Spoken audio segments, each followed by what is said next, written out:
So welcome back guys. So in this lecture we'll continue the journey of root locus. So where I'll discuss here the three rules which I promised in previous section. So I'm wishing to draw the root locus for this transfer function where it has in poles p equal to 3 poles and z number of zeros is 2. Okay. So what the rule 1 is saying is the root locus is a symmetrical about the real axis and the number of branches. Okay, so this is a second order function, second order transfer function, classic equation, where I am having number of poles equal to 2 and number of zeros equal to 0. Okay, so where actual transfer function is g of s equal to some k by s into s plus a, right? So number of poles is 2 and the number of zeros is 0. From this, by basing on this, I am dealing the definition. So the number of branches is equal to the order of the caustic polynomial. Okay, what is the order I am having caustic polynomial? Second order. The number of branches means here I am in the root locus I am saving two branches. This is one branch and this is another branch. Okay, so this branch is fitting somewhere. We'll discuss that. Where k tends to 0 to infinity. At k tends to infinity, the branch is getting infinite. We'll deal that. Okay. And number of zeros is 0. For example, if the transfer function for this, if let us say this is a transfer function, for this transfer function, how many poles I am having? P equal to 3 poles and number of zeros equal to what? 2. That means if we do the caustic equation, I'll get third order caustic equation. That means I'm having 3 branches, right? So the number of branches of root locus is the order of the caustic polynomial. So if you do further calculation for the transfer function, so this is 1 plus g of s equal to 0, I'll get third order polynomial. That means 3 branches I'm having. Okay, and the number of branches, and we'll end up with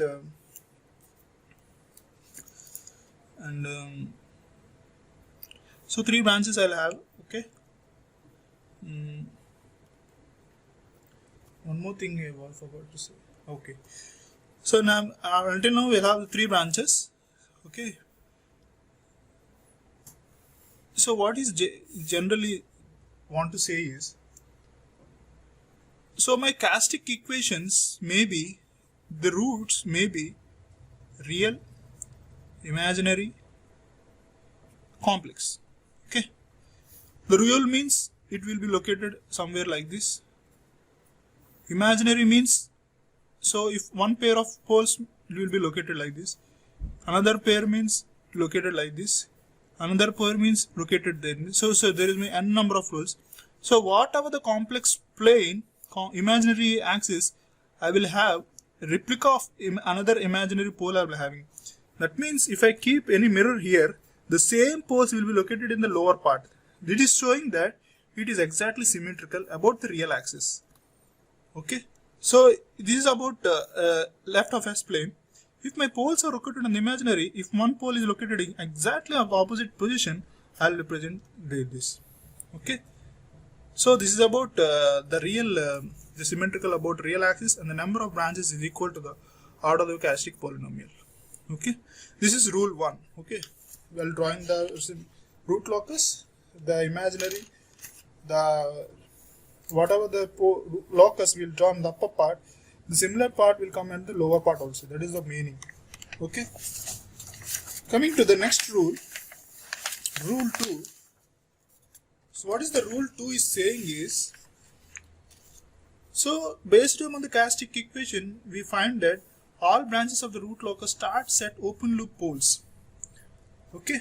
So again we having, so rule 3 says that, so whatever the branches will have, so for the third order function which I am saying, g of s equal to k into s plus 2, which I am taking now, s plus 1 and s plus 3 by s into s plus 2 and s plus 4. Okay. So all branches of the root locus starts at open loop poles. Okay, when k equal to 0. So here I am rewriting this in a pole 0 section. So poles like this, -2, -4, and zeros at say 0 at -1 and -3. So what the root locus is saying that, the second rule is saying that all branches, so you are having how many branches? So third order characteristic equation I will get, that means 3 branches I will have. Okay, these 3 branches, all branches of the root locus starts at open loop poles when k equal to 0. That means from poles it will start its journey 3 branches root locus and ends at either open loop zeros or infinity. Okay, the 3 branches should be end somewhere. The 3 branches, in the 3 branches, some ends at either poles at zeros or infinity. That means 3 branches will end at poles, when end at open loop will end at zeros or at infinite. What is that meaning? So the 3 branches should end at, compulsory should be end at one, either at 0 or at infinity. For second order function, where the poles are ending, it is going infinity. It is going ending at infinite. Since it is not having any zeros, that is second order function g of s equal to k by s into s plus a I am having. Since it is not having any zeros, these 2 branches is not ending at zeros, but this branch is having 2 zeros. That means they should end at some zeros. Whether at -1, -3, we don't know until now, but this characteristic equation, but this transfer function will end at zeros and will end at infinite. How many things will we end at infinite means n minus m branches will end at infinite. Okay, ultimately in 3 branches, since we are having 2, these 3 branches, in these 3 branches, 2 branches will end at this either 2 zeros, and 1 branch will end at infinite. So how this 1 came? N minus m, that is 3 minus 2 equal to 1. Okay, so number of poles minus number of zeros are the number of branches will end at infinity, and the number of branches ultimately has 2 zeros. The other 2 branches will end at 2 zeros. Okay, this is about rule 2. Okay. Okay, I am saying now that for k equal to 0, the poles is the starting position. My question is, why not zeros is my starting position? Okay, so I am simply saying all branches of the root locus starts at open loop poles. So someone asks you, why that open loop poles only, why not in zeros? For that I have a solution. Here is the proof of that is, let us have in the characteristic equation, let's k into some pi of I into n for m s plus zi. Okay, by, so this is a function, like this is a function, so these are zeros. In the overall I am telling this is pi of some I into n plus n s plus pi equal to 0. So further segregating the things, I am taking this part out, top one, pi of I into n into pi s plus pi plus k into pi into I into n 1 to, so 1 to n and 1 to m s plus zi equal to 0. So if I place, when k equal to 0, what happens? When k equal to 0, this entire thing is getting 0, and I am remaining with what? Pi of the function 1 to n s of pi. That means the fold characteristic equation, this is the characteristic equation, right? If I make k equal to 0, I am having only roots of poles. That means at k equal to 0 to some extending point, the journey of root locus is starting from poles only. Okay, and again, and rewriting this same equation, so making this k downwards, what I'll have is, so that means adding 1 by k here. So what the function gets, so 1 to, let us say k here, s plus pi. So 1 by k into k is what? So pi into 1 into 1 m s plus zi. For k tends to infinite, what is happening? If k is tend to, this whole part is getting 0, only I end up with this part.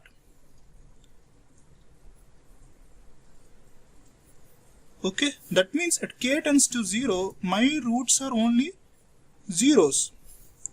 For k equal to 0, my root locus journey starting from poles, and from k tends to infinity, the root locus is tending to at zeros, and what I am having is that n minus m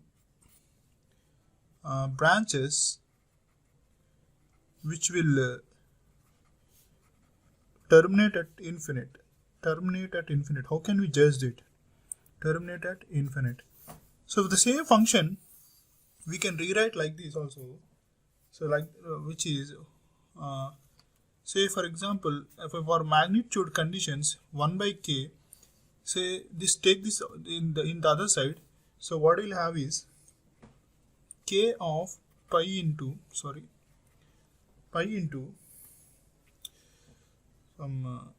s plus zi by sigma of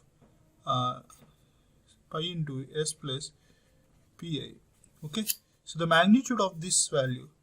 So this gives, what k tends to infinity means the magnitude of this value is getting 0. Okay, that means at k tends to infinity, these poles, that n minus m branches, so this n minus m branches which will end up at infinite, where we'll have at infinite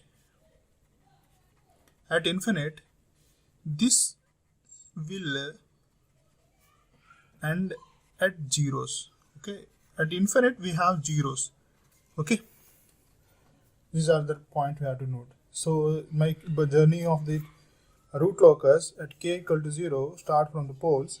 At k at infinity it reaches the zeros, and how many branches, how many zeros means that many zeros it will locate. The remaining n minus m poles, n minus m branches will end up at infinity, where at infinity we will obtain zeros. Okay, so this is about rule 2,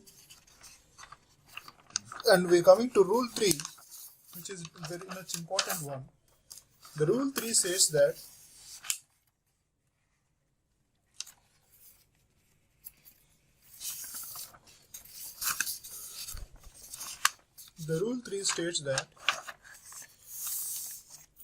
there should be a point on the real axis lies on the root locus. Say if the point on the real axis right on the root locus only, so that means a point should be a point which is real on the real axis is said to be on the real root locus if sum of the poles and zeros on the real axis to the right side of the point lie is odd number. Okay, so what is that? So to understand that, let us say I'm having an example. So similar, see for example, if I am having a system at p 4 poles and 4 zeros, so I am locating that poles and zeros like this. Let us say this is p1 pole, and this is p2 pole, and it is p3 pole, and this is p4 pole, and the zeros I am interested to locate somewhere like this. Z1 is 1 by 0, and this is Z2 another 0, and let us say a complex conjugate root zeros, that is Z3 and Z4. Okay, so this is the complex conjugate zeros I'm having. So this is 4 poles and 4 zeros. Now my interest is, I want to say that some point S0 which is on the real in the root locus. Okay, so this having n p 4 poles and 4 zeros, which I'm having some random root locus. So this may have an interpretation like this. This may have, so all the complex symmetrical will happen, and the whole thing is in the point S0, which is said to be on the root locus. The condition is sum of poles and zeros on the real axis to the right of the point. So right of this point is how many poles and sum of the poles and zeros I'm having. 1, 2, 3, 4, 5. That means 5 poles and zeros I'm having. That means it is an odd number. That means this S0 is lying on the root locus. Okay, I'm saying directly the word it is lying on the root locus. And how can we judge that? Same by events condition. What he's saying is, even seeing this, whenever my point located on the root locus, the angle should be odd multiple of 2k plus 1 of 180. Agreed? So the angles which is submitted for this, the angles from other poles and zeros subjected to this S0 should be a value of this one. Okay, so from point subjected to point 2 with the S0, the other poles and zeros angles which is giving is, see from here to here, the angle subject from pole P1 to S0 is 180 degrees. Okay, so from here to here it will be 180 degrees. From here to here it will be 180 degrees. From here to here it is 180 degrees. That means the angle subjected to S0 plus P1 is equal to subjected to S0 plus P2 is equal to subjected to S0 plus Z1 is what? 180 degrees. Now the angle subjected to S0 by P3, Z2, Z4 is what? 0 degrees. So from here to here there is no G. So the angle is calculated anti-clockwise direction. Okay, my S0 is located in this. So there is no angle between S0 and P0. So they are in same axis. But here it is what? It is should be rotated from here. So the angle subjected to S0 from P3 is equal to angle subjected to S0 plus P4. The angle subjected to S0 plus Z2 is equal to 0. And again, this whatever the angle from here to here, it is some, say for example, plus theta. From here to here it will be minus theta. So angle subjected by this and this will get cancelled either side. That means the angle subjected to S0 plus P3 is equal to plus S0 Z4 is equal to 0. So the sum of these angles, because this is a plus sign, this is a negative sign, so both get cancelled and get 0. Therefore my criteria is the point to lie in the real axis should satisfy the angle criteria. So what are the interpretations we are seeing is, the first interpretation to prove this, what I will do is,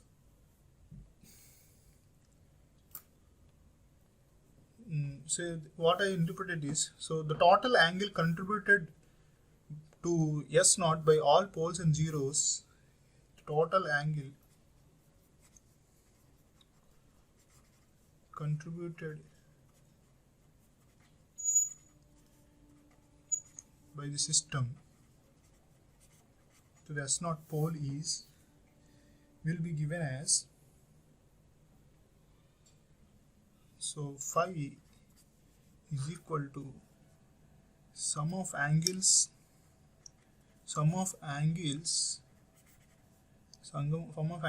by zeros by sum of angles by poles. Okay, so that is sum of the angles contributed by 0 which are positive is what here. So angle contributed Z1 is 180 and another contributed by this is angle by 0, Z2 is 0 by the angle contributed by this both these always generally 0, so nowhere of pointing, and there is the angle contributed by poles, so that is P1 P2 is, so I should write the angles like this, 180 plus 180 and is equal to 0. So that means what I'll get is, so negation of this, so negation of this, so 180, so phi equal to sum of angles contributed by zeros, so let us phi of Z minus phi of P, so not divided, it's a negation, so 180 minus 180 plus 180, so I'll obtain 180 minus 270, sorry 360, so and I'll obtain minus 180, so obtained value is what, it's odd multiple of 180 degrees. Okay, that means this is satisfying my angle criteria. The simply as not said can be said that it is located in the root locus. In the similar fashion, for the same pole 0 plot, let us say P1, P2, P3, P4 and Z2, and this is Z1, and let us say Z3 and Z4, it's the same 4. My wish is to prove that this point, let us say this is S1 in the root locus. So the angles contributed by say phi equal to sigma of sum of angles by zeros minus sum of angles by pole. So phi equal to, so what are the angles submitted by zeros is what, from that is Z1, this is 180 degrees. Okay, from here to here it is 180 degrees, and here get cancelled, minus of sum of the angles produced by the poles is P1, P2, P3. 3 integrated will give positive values, and poles angle given by this P4 is 0, so we are not, so in case, okay, and our angle produced by this is also 0. So total equal to 180 minus of minus 180 plus 180 plus 180. So overall I get phi equal to minus 360. So this is even multiple of 180 degrees. That says this S1 is not lying on the root locus. Since why? Because the sum of the angles poles and zeros, which is the right of this point, is even 1, 2, 3, 4, 5, 6. So the right of this S1 is 6.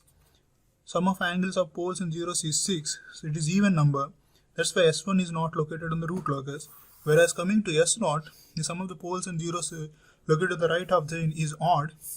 1, 2, 3, 4, 5. That's why we are saying that by the definition we are saying that it is located, S0 is located in the root locus and S1 is not located in the root locus. By Evans conditions we are proving this. Okay, now coming to the main thing. So the main thing is, now we want to draw the root locus for this transfer function. Okay, so by firstly, the first rules and regulation for drawing the transfer function is, whenever you see what is this, it is open loop transfer function. So h of s is equal to 1 means it is unity gain, unity feedback transfer function, which is open loop. Okay, now when you see the transfer function, to do the root locus, the first and foremost thing is we have to find the number of poles. So first step is we have to find number of poles. So here the number of poles is what, 3, and next thing we have to find number of zeros. So number of zeros is 2. So after finding number of poles and after number of zeros, we have to find number of branches. So number of branches equal to, that is A, which is equal to P. Okay, so if my number of poles is 3, which is greater than Z. Okay, so if P poles is higher or zeros is higher, then N should be equal to, if my zeros is 5, then N is equal to 5. If zeros is poles is more, therefore N is equal to P. Since it is P poles are greater than zeros, so that is N is equal to P, so 3 branches. Okay, after dealing that, we have to find the number of branches tends to infinite. So number of branches which is tends to infinite. So what is that means? P minus Z. Okay, that is 3 minus 2. That is 1 branch is going. Okay, so out of 3 branches, we have to conclude that 2 branches tends to zeros and 1 branch tends to infinite. So how we are saying this? By basing on second rule. Okay, well, the first rule says that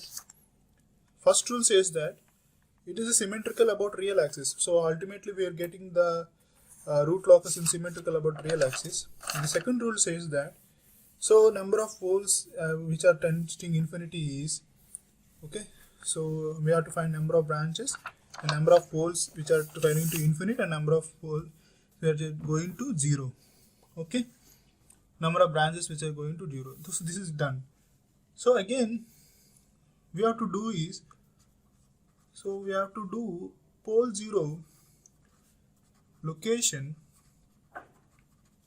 Step 2 is we have to find pole 0 location and we have to see root locus provision. So where my root locus is obtained or where my root locus is present. So when the root locus will be present means when the point which is located on the right of the side should be odd. Okay, so by this transfer function I have poles where 0, minus 2, minus 4 and zeros where minus 1, minus 3. Okay, so I have to place that now. So I will placing the poles at origin 1 and at minus 2 and at minus 4. Okay, completed. And 0 set, this is 0 and this is minus 1 and minus 3. Now I just see that if this is my point on the root locus, where my root locus should rotate is, its right side should be odd 1. So from here to here I am having only one odd number of poles and zeros. So only one pole is located. That my root locus will present at this position between these two things. If I want to plot root locus on this between, if you see whenever I plot any point, the right side are having sum of poles and zeros are 2. So if sum of my poles or zeros are 2, the root locus will not possible. That's why here there is no, so NRL means, so you have to know that RL means root locus, RL means root locus, NRL means no root locus. Okay, you have to understand this. Now I want to find again somewhere point in the root locus. So right half of this is odd. So sum of poles and zeros is, so 2 poles and 1 zeros. So total 3 poles zeros I am having. So I am having, so where the root locus is existed. Okay, from here to here, if you want to write means 4 things. So there is no root locus. Okay, from here to here I am 5. 1, 2, 3, 4, 5. So my root locus will exist here. And one more thing is how the root locus will migrate from 0 to infinite. Again I'm saying, so I can, in between there is a root locus, there is no root locus. Here also there is a root locus, there is no root locus, and we are on root locus. So what I said is, my at k equal to 0, my root locus will start from poles. Okay, and it ends at here, according to this, number of branches is what? 3. In that, 2 branches tends to 0. Okay, will tends to zeros. So that zeros are -1 and -3. So this is, I am having here the root locus. If I wish to start my journey from this pole, the root locus will end at this 0. Okay, and again, if I wish to start my journey from here at this pole, will I start right? Means there is no root locus. Ultimately, I have to start from left. I have to start journey in left side, and if I start journey from left side, it will end at this 0. Okay, so the root locus is the root locus. And again, if I want to start my journey from pole, if I start right side, means there is no root locus in the right side, because we have only four points. Ultimately, it should start from left side. So left side will start means where it is getting ended. So this is getting ended at infinite. So that's why one branch is tends to infinite and 2 branches tends to -1 and -3. Okay, so this is a normalized root locus technique, root locus diagram basing on 3 common rules. Okay, so in the next class we'll discuss few rules, that is angle of asymptotes. So we'll know about what is angle of asymptotes, and we'll know that is rule 4. So we'll know that, and centroid. So what is the centroid, and we'll know about what is the breakaway or break-in, and intersection of root locus with imaginary axis, and angle of departure. So basing upon explaining for these 3 rules, I take this transfer function. So coming classes with this one transfer function, I'll explain that rule and I'll satisfy the rule, and we'll go through that.